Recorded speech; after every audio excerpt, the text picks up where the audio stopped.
What's going on, guys? Well, today's Tuesday, and today's the next day. The vlog dropped. Driving a CRV for the first time now to see how it shifts. Been shifting pretty good after I switched to solenoid. Pulling up right now to Advanced Auto to see if I could just pick up some fluid. I'm just gonna pick up some Valvoline. For right now, I mean, I saw that it's good, and it replaces the Honda fluid, the ZR1 I think it is, or the ZV1, something like that. It replaces that oil, so it's pretty good. I've seen good reviews on it, so I'm gonna use it for now. Yes, I still gotta get the Honda fluid, but my friend, or the kid that you guys seen that works at Honda, he doesn't really know what his route is gonna be at, so we might meet up later. And I have no fluid right now in the trans, so I don't want to drive around like that, and I'll try to, hope that I'm gonna meet up with him sometime, and then, the transmission gets fucked up because I have no fluid in it. So, best thing to do right now is get the Valvoline, which I've seen is pretty good, and seen good reviews on it. And yeah, so use it for the meantime. Get the new one, do a flush, and put the new one in. Let's go. So I went with this Valvoline. This is the Mercury, I think, like the Mercon and the Dexron or whatever 3. That's what the Hondas recommend, to use the Dexron 3 if you don't have like the OEM Honda fluid. And like I said, I've heard nothing but good reviews on this, and people just say they use them on their transmissions, no issues. I know you guys are gonna say have to use OEM. Yes, I know, I've heard that also, and I've heard people use this and have no problems for years and years and years. So and this replaces I gotta remember what it is. I think it's a Honda ZV1, something like that. I don't remember what it is, but this has the same thing inside of it that the Hondas need and use. So yeah, and it's for Honda from 89 to 95 models. Acuras, same exact thing, and all the other Hondas and stuff that need it. So gonna use this for now, or maybe forever. I mean, it should be good. So let's go pour this in. Alright, so I got this long funnel that I bought a while ago. Let me see if you guys can see from right here. There goes a dipstick right there. I'm gonna take this out, leave it up here. And as you can see, it's already wet because like I said, it still has fluid in it, I believe. So there's the hole. Put the funnel in there, and it should be good.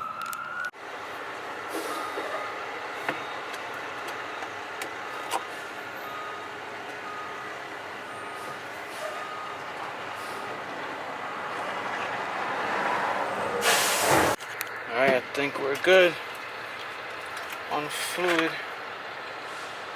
Yep, we're good. See if you guys can see, it's pretty dark, but right in between, right in the middle, or right where it needs to be, or between the bottom and the upper. So yeah, I'm gonna probably just drive with it for a little bit and then check it again, because I know the torque converter sucks in all the oil also. So yeah, I'm gonna just put this back in, drive for a little bit. Hopefully it's good. So I've been driving for, I don't know, maybe 20 minutes. Been driving fast and everything, and yeah, she shifts good. Let me show you guys. She just downshifted, picked up, not slipping, nothing. Still going fast, shifting.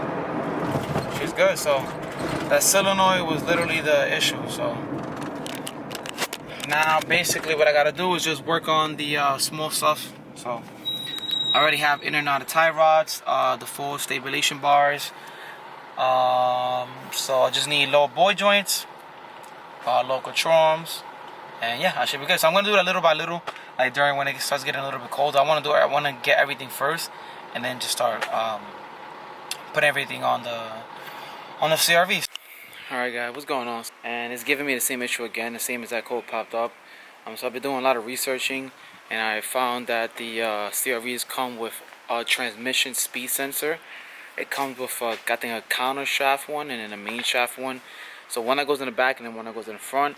It like calculates the ratio of the transmission, like input shaft or whatever, how much it's spinning, and then lets it know. I guess lets know the transmission shift solenoid when to shift. So my prediction is that those sensors are bad. That's why when I changed the shift solenoid, it fixed for a little bit. The car was driving perfectly fine for 2 days. I was going 70, took it all the way to the city, FDR, everything. It was good. Once I got off the FDR, I started doing slipping again. By the time I got back home, I turned the car for about like 30 minutes. And then when I went back home, I drove really slow. It was shifting fine. Then when I got like 15 minutes away from my house, it threw me the code and it started acting real crazy. Second gear feels like I'm riding over like bumps or whatever. So I got the same exact code, was the incorrect gear ratio. Incorrect gear ratio. So when I looked it up, usually always what it says is that it's dirty transmission fluid or a bad transmission shift solenoid. So that's why I changed it, because that's usually what it is. So I just kept doing more research, and I realized that there's 2 speed sensors on the transmission. So I actually, a subscriber has an automatic transmission, well, a single cam transmission, and yeah, I'm gonna see if he has those sensors on there. If not, I'm gonna have to probably order them and just wait. And then the Civic is not turning on also. Now the fuel pump isn't kicking on, so I'm gonna try to see if I can diagnose that. My dad's gonna come with the power probe and put power to the fuel pump sensor while I'm at work, so he comes out earlier than me. So he's gonna check that out for me, see if I'm getting power with it. If I am getting power with it, then that means the fuel pump is just gone, and then my boy's gonna bring me the fuel pump and we'll swap it out. Hopefully that's about it. But I'm going through it right now, guys. Civic doesn't want to turn on. The fucking CRV is giving me issues driving and stuff. So yeah, I'm not too sure what else I'm gonna do, but I'm going through it, guys, right now. This shit is too much. Literally, both my cars are messed up. The only car that's driving around that's good is my Jeep Wrangler. Thank God for that. Alright, so this is like the torque converter solenoid. The solenoid that I changed for the shifting is down there. The solenoid I'm talking about that reads the transmission speed. See if it'll focus. It's gonna be kind of hard, and I can't really see it with the light. But it's that one right there if it focuses. But it's, anyways, it's right here. The sensor is like right here, and then the other one is right back here. You can see it. It is. The other one is right down there. Probably not gonna focus because it's dark, but it's that sensor right there. It's kind of hard to see because it's dark, but it's that little sensor right there. That's the other transmission speed sensor. Hey guys, so I'm heading to work. Yeah, and just now, hopefully this camera doesn't fall. Just now, yeah, I need it. Just now I went to the Civic and ended up fucking turning on. The fuel pump ended up turning on, and now it turns on every single time. I have no idea what's going on. I don't know if like the main relay has an issue or it's somewhere that's not getting power the right way. I even put my battery pack to it.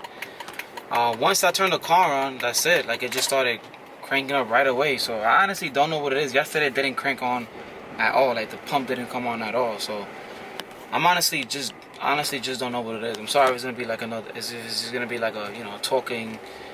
I just don't know. I'm going through it right now, guys. Like, this shit is so upsetting. My dad's coming over tonight. Well, today with his I think the Diagnostic computer to see if there's something wrong with what's wrong with like the transmission. It'll read it, so it'll tell me exactly what sensors is wrong on it. I called Advanced Auto for the sensor.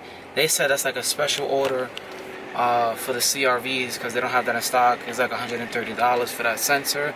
I'm not sure if it's that or if it's the, you know, the shift solenoid. Because when I changed the shift solenoid, it was perfectly fine for 2 days, no problem at all. And then, like I told you guys, I got off the FDR, went to the city, and then boom, it just happened again. So it's real confusing. I'm not too sure what's going on right now, guys. But the Civic is down, the CRV is down. I gotta try to figure the Civic out before the 29th because I need that for the iBox 29. Cause I'm really trying to make it out there, but I don't want to make it out there with the fuel pump cutting on sometimes and then not cutting on. Cause then what if it doesn't cut on? It's like, you know, I don't want to deal with that whole hassle and get stuck. So yeah, it's a bit of an issue right now. So, well, guys, real quick, don't want to jinx anything, so just as of right now, real quick, I think I told you guys that the fuel pump started kicking on. I took the computer from where it was at. It was on the wall, and where the step-down harness is longer. So for me to put it on the wall, I had to put the ECU on the wall, and then the wires would loop over. So it was like kind of like a C like that bent. So I moved it from there. I don't know, car kept, you know, doing its thing in the morning. It was good. When I came back now, it was turning on, and earlier my dad was doing the same thing and it was working. CRV. My dad was like, let me check the fluid. When I checked the fluid like yesterday or something like that, it was good. I don't know why. I guess it was good maybe because the torque converter didn't take everything in. It probably takes a while for all of that to go in. I'm not too sure, but we checked it now and it was literally empty. The dipstick was empty, and I added probably like a quart and a half. So, and it's driving good right now, so let's see. Like I was saying, guys, so basically it was low on transmission fluid. I don't know why. I checked it when I got off the FDR yesterday. I checked it and it showed that it had. Maybe since I was driving it all day, there was still fluid on top, so that's what it was showing me. But I feel like I checked, I don't remember what day it was that I checked, but I felt like it also had also. But maybe the torque converter ended up taking all of it in, because I know the torque converter takes a lot of oil. Something like that with the automatic transmission. I don't really know too much, but all I know is that now my dad had it on for like 5 minutes, then I had it on for like another 5 minutes, and then we turned it off. We put the big ass like snap-on tester, tested all the solenoids all were clicking, and then I turned on the car to go, I think, test drive it, and my dad was like, let me check the oil. My dad checked the oil with the car on, and it was really low. So we turned it off, added like another quart and a half. I didn't even add that much. I added probably like a quart and a half, and it showed that it was full. So when I checked it that day, it showed that it was full, but yet again, it was empty, and I added some, and I know the torque converter takes in a lot also. So I drove it like that whole day, and like I said, when I checked it in the FDR, when it started slipping, I checked it again, and one of the symptoms is a shift solenoid or low transmission fluid. It will give you the code, and the transmission will start acting funny. I drove it, now probably like 5 minutes, it was good. I'm letting the car warm up now. I'm going to take it towards tomorrow, so hopefully everything is good, and everything is going to Civic, so let's see, guys.